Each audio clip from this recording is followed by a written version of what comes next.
nós somos sacerdotes pela graça. É o sacerdócio universal do crente. Todos nós temos acesso ao Pai pelo sangue de Jesus. Você pode fazer, levantar a sua intercessão. Então, o Senhor nos fez reis, sacerdotes. Agora a igreja não.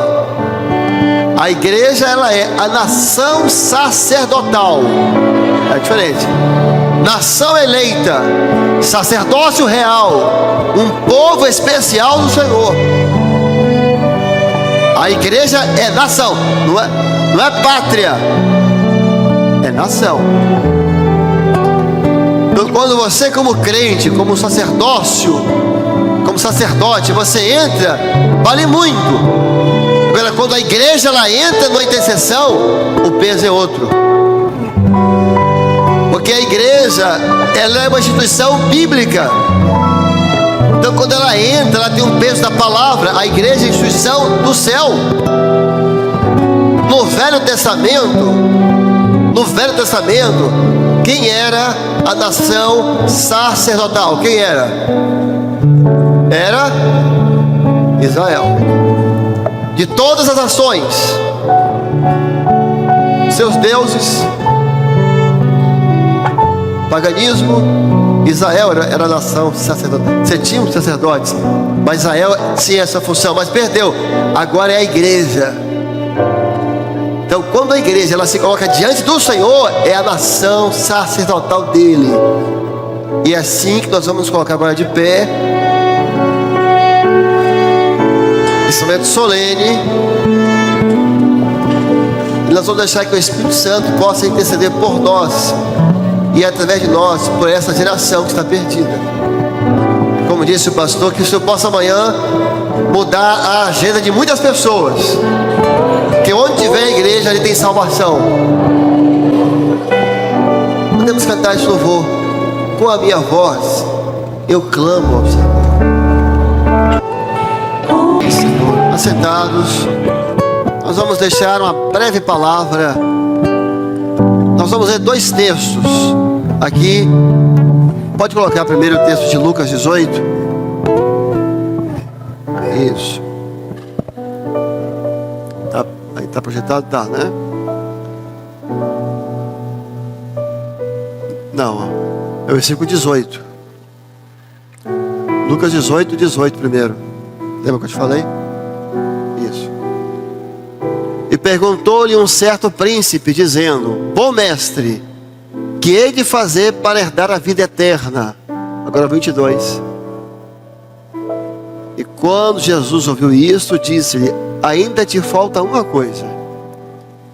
Vende tudo quanto tens, reparte pelos pobres, e terás um tesouro no céu. Vem e segue-me.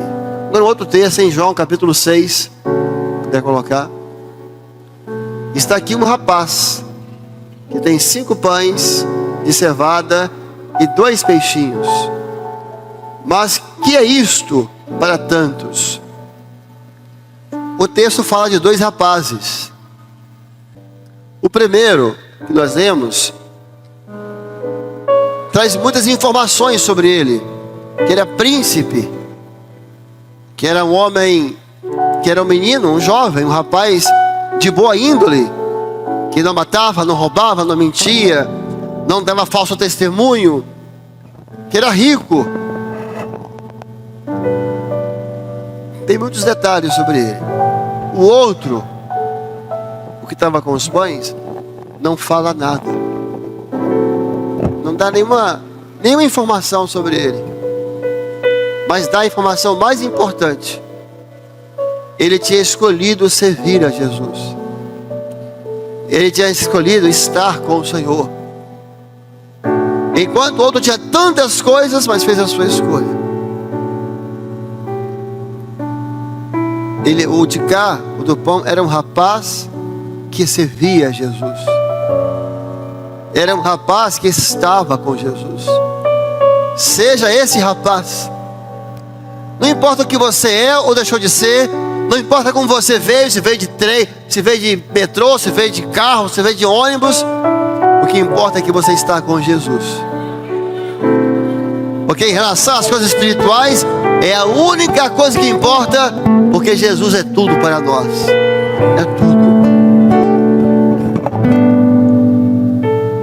O outro era tanta coisa, era príncipe, era chamado de um mancebo de qualidade, de virtudes, era rico.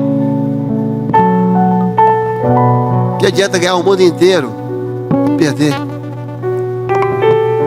Lógico que se deve, nós estamos fazendo proselitismo de pobreza, tem que estudar, tem que tudo, mas para a vida eterna, a única informação que vai importar é aquela daquele rapaz. O rapaz seguia Jesus, o rapaz estava com Jesus. Seja uma moça que pertence ao Senhor. Veja, o outro jovem era rico, lógico, aqui materialmente dizendo, mas a juventude, ela é uma riqueza. Jovens, vocês são ricos, talvez nem saibam quanto são ricos. A juventude é uma riqueza, que é essa força, que é essa disposição, né? Os sonhos, a força de vontade, a esperança, as expectativas. É um momento único na vida que passa. O amor da mocidade, por exemplo, é único, ele não volta nunca mais. Você pode até depois se apaixonar ou amar alguém com 60 anos, com 70, ficar viúvo com 80, ficar viúvo com 65 e vai casar, vai amar. Mas o amor da mocidade não vai ser mais não. Não. Porque ele é único, ele é na mocidade. É aquela que o Senhor te dá quando você é moço e que você envelhece junto. É único. A juventude é uma riqueza. Talvez um dia você não perceba isso. Depois de uma certa idade, a gente vira a noite estudando, vira a noite trabalhando, você já não consegue, nem consegue mais. Ou quando consegue, demora 10 dias para recuperar. O jovem vira a noite assim, brincando. Vira a noite, ainda acorda de manhã para jogar futebol, e se deixar vai. É uma coisa que o tempo vai tirando da gente. Vocês são ricos. Ele era rico. Aquela riqueza que ele tinha, ele não quis entregar para o Senhor. E aqui eu não estou falando da riqueza que ele tinha. A riqueza que vocês têm é a juventude. A palavra diz isso. A glória do jovem é a sua força, e a glória do ancião são seus cabelos brancos, amadurecimento. Eu me lembro na época de jovem, o grupo lá de visita de jovens, nós fomos visitar um novo convertido, um senhor, e ele estava nos seus últimos dias. Ele havia sido acometido de um câncer, estava em estado terminal. E juntamos ali um grupinho para ir visitá-lo, achando que a gente levava a palavra para ele. Realmente era essa a programação, mas lá fomos surpreendidos, que ele recebeu uma bênção, uma visita, mas ele pediu a palavra. Ele pediu a palavra e falou assim: olha, eu queria falar com vocês. Ele tinha acho que 1 mês, 2 meses de convertido. E tinha assim, a previsão dele não chegava nem a mesa de vida. Semanas. Falei assim: olha, eu gastei a minha vida inteira com o mundo, com as minhas coisas, minha vida inteira, e agora eu conheci o Senhor, e foi a maior descoberta da minha vida. Por dentro, ele falou assim, por dentro eu estou igual uma criança. Eu canto, eu ouço um louvor, eu choro. Eu ouço a mensagem, eu choro. E eu tenho uma dor comigo, porque eu só vou poder entregar para o Senhor os meus últimos dias de vida. O que eu tenho para dar para o Senhor, a não ser esse corpo esquelético, que para ir no banheiro eu tenho que ter alguém para me carregar. Eu não tenho nada. Eu estou dando para o Senhor o resto, o que sobrou de mim. E Ele está aceitando. E Ele apontou assim para a gente: mas vocês podem fazer diferente. Dê ao Senhor a flor da juventude de vocês. Dê ao Senhor os seus melhores dias, que vocês não vão perder a mocidade de vocês. Vocês vão ganhar. Vão ganhar aqui e vão ganhar para a vida eterna. E essa é a palavra aqui. Aquele jovem rico com tanta coisa, não, desperdício. Outro não, ninguém sabe o que ele tinha. Não devia nem ser muito rico, porque ele tinha pão de cevada, nem era pão de trigo. Era a classe mais baixa que comia pão de cevada. Era pobre, mas estava com Jesus. Mas estava no ministério de Jesus. Não importa quanto você tem, quanto você não tem, entregue a sua juventude ao Senhor. Aqui tem vários pastores que foram jovens na igreja. Aqui tem vários que eu sei que foram. Pergunta aqui se alguém está arrependido. Foi a melhor coisa da nossa vida. O Senhor deu uma visão que a arca da aliança ia estar aqui durante a mensagem. O que é uma arca? Muitos aqui devem ter uma arca em casa. Uma arca é um lugar onde você guarda coisas. Tanto que a arca era para guardar, né? O maná, a tábua. A arca é onde você deposita alguma coisa. Porque veja, quando o Senhor foi fazer o tabernáculo, Ele teve que usar figuras para simbolizar coisas que eram espirituais. Então, por exemplo, a operação do Espírito Santo: 7 candelabros, 7 chamas. A palavra é uma mesa, assim. O louvor, ele foi usando figuras para simbolizar coisas espirituais. A cruz, mas quando Deus vai representar a presença dele, porque a arca representava a presença de Deus, não é isso? A arca representava a presença do Senhor. Qual foi o móvel que ele usou para representar a presença dele? Uma arca, porque o Senhor é um lugar onde você deposita alguma coisa. E no Senhor nós depositamos a nossa vida. No Senhor nós depositamos as nossas lágrimas. No Senhor nós depositamos a nossa dor, os nossos cânticos. Jesus era a arca da aliança, andando em Israel. E um dia, se você perguntar aqui agora aos pastores: pastor, que eu sei que foi jovem na igreja, pastor aqui Cadu, pastor Daniel e outros: pastor, onde é que está a sua juventude? Eles não são mais jovens, nem eu. Onde é que está a sua juventude? Onde é que está a minha? A minha juventude está na arca, depositada. Está lá para o dia do galardão.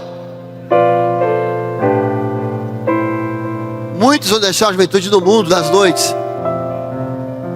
Deixe os seus melhores dias de maior vigor na arca.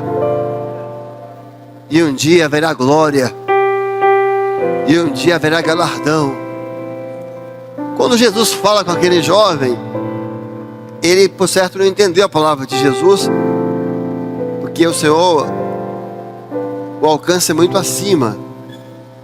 Assim como o céu está acima da terra, assim os meus pensamentos são muito mais elevados que os vossos. Quando ele fala assim: vai lá, vende tudo que você tem, toda a sua riqueza, renuncia toda a sua riqueza, vende e dá para o pobre que não tem comida, que passa fome, e dá para o pobre que não tem um vestido para comer, para se vestir, passa frio, e dá para o pobre que não tem uma casa, para ter uma casa. Faz isso, vende tudo que você tem, toda a sua riqueza. Você é príncipe, deixa de ser príncipe. Você tem a glória de um príncipe, deixa tudo. Deixa de ser príncipe, renuncia a todos os seus bens, suas riquezas. Faz isso por amor ao pobre, que passa fome, que não tem uma roupa no dia de frio. E ele ficou assim. Meus irmãos, Jesus estava falando dele. Ele é o príncipe. Ele é o Rei da glória. Ele é o Senhor dos senhores. Ele é o Deus rico, Pai da eternidade, Príncipe da paz. Ele estava falando de coisas muito mais excelentes, muito mais elevadas. Era ele o príncipe, que ia largar, que ia renunciar todas as suas riquezas, que de príncipe ia virar carpinteiro, um galileu só, que ia renunciar à glória, o poder, para dar pão aos famintos. Nós somos os famintos, para nos dar vestes espirituais, para nos dar uma casa na eternidade. É o que Paulo disse. Ele que era rico se fez pobre, para que nós que somos pobres fôssemos enriquecidos pela sua graça. Jesus, ele era aquele príncipe que deixou tudo, renunciou tudo pela alma faminta, para dar veste de salvação, para nos dar uma casa. Como servos, nós temos uma casa. Assim como para Israel, o lar de Israel estava depois do deserto. Nós temos um lar. Não se turbe o vosso coração. Crede em Deus, crede em mim. Na casa do meu pai há muitas moradas, e eu irei prepará-las. Há uma morada separada para nós na eternidade. Encerramos aqui. 2 jovens. Um tinha tudo, não deu nada. Outro não tinha nada e deu tudo. Qual você é? Qual você é? O outro, 5 pãezinhos de cevada ainda, 2 peixes. Por certo, quando saiu de casa, ia passar o dia com Jesus. Vamos passar o dia com Jesus hoje. Que cada jovem possa tomar a mesma decisão que ele tomou. Senhor, eu vou passar a minha vida com Jesus. E eu digo, isso não está na Bíblia, então isso aqui não é uma afirmação. Que aquele menino sai de casa com aquele lanchezinho, aquilo é coisa de mãe. Se fosse uma menina, não era mãe, né? Que menina já faz nada. Homem fazer aquilo? Não, mãe, eu pego com um colega, eu pego com o tio. Homem não faz, homem não é bom para essas coisas não. Aquilo é coisa de mãe. É uma tese, depois eu vou registrar. Mas não tem como provar. Meu filho, você vai sair. Meu filho, você vai passar o dia com Jesus, né? É, mãe, eu vou passar o dia com ele. Mãe, ele cura, ele faz maravilha, mãe. Ontem ele curou um cego. Olha, mãe, ontem um leproso ele limpou. Vai, mas leva um pãozinho. Leva um pãozinho aqui. Leva um peixinho também. Você pode sentir fome. Eu não sei. Isso não tem como afirmar. Mas aqui eu posso afirmar. Tem muitas mães aqui que fizeram isso com vocês. Aqui eu não posso afirmar, mas aqui eu posso. Porque desde criança a sua mãe te deu pão. Ela te ensinou a palavra. Ela te ensinou: meu filho, passa o dia com Jesus. Meu filho, passa a vida com Jesus. Agora os 2 jovens, um tinha tudo, não deu nada. Deu nada. Outro não tinha nada e deu tudo. O que você tem para dar para o Senhor aqui hoje? Talvez quase nada, mas entrega. Porque muitos vieram no movimento da reunião. Você amanhã vai evangelizar, mas o Senhor quer te definir aqui hoje. Que há jovens aqui que não são definidos, são pessoas boas, são mancebos de qualidade, nasceram na igreja, são educados, são bons filhos, mas hoje é o dia da entrega. Você vai ser salvo hoje e amanhã você vai ser salvação.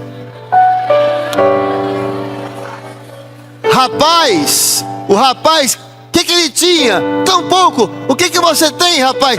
Pastor, eu só tenho uma vida cheia de bullying. Eu só tenho uma vida cheia de nota ruim. Eu só tenho a minha vaidade. E entrega o pouco que você tem, e o Senhor vai multiplicar. Daqui a pouco vem dons, daqui a pouco vem uma bênção, daqui a pouco batismo com o Espírito Santo, daqui a pouco vai pregar, daqui a pouco uma faculdade, uma porta de emprego, um lar. Deus vai multiplicar a sua entrega aqui hoje.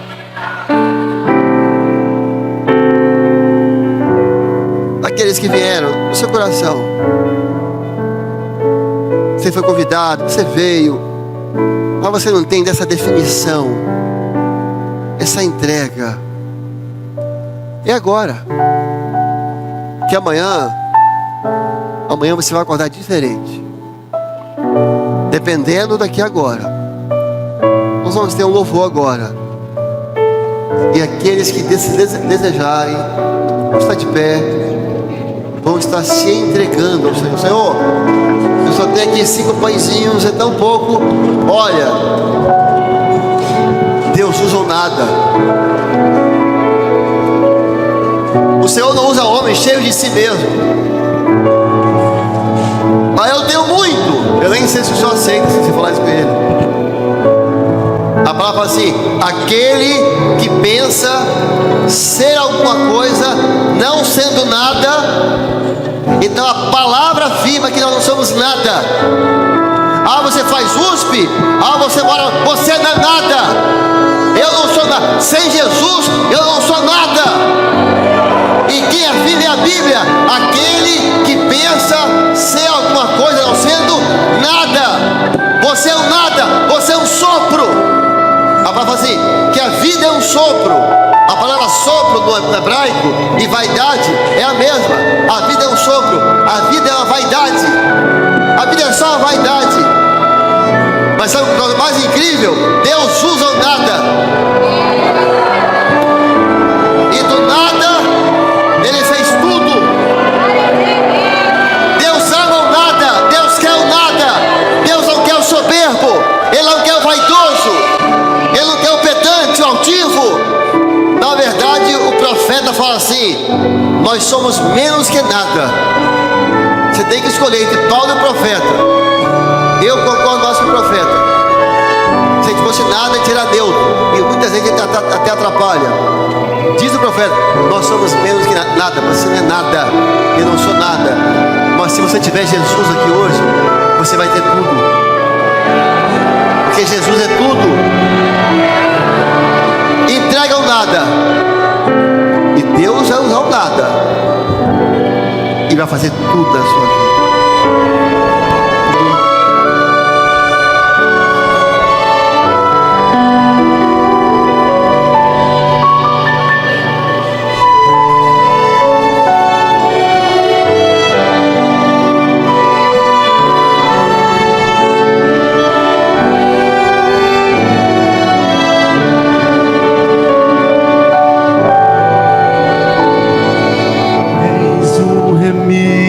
De Deus, tu és um dos meus, és aquele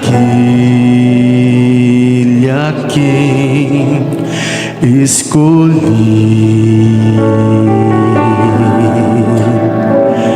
Um dia ouviu minha voz, a voz do Filho de Deus a chamar: vem aqui me servir.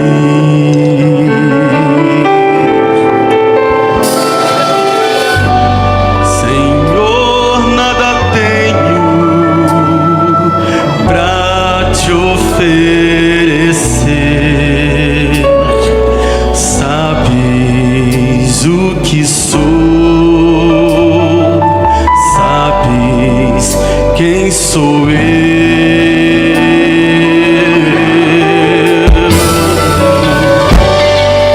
O teu querer em mim será o meu prazer.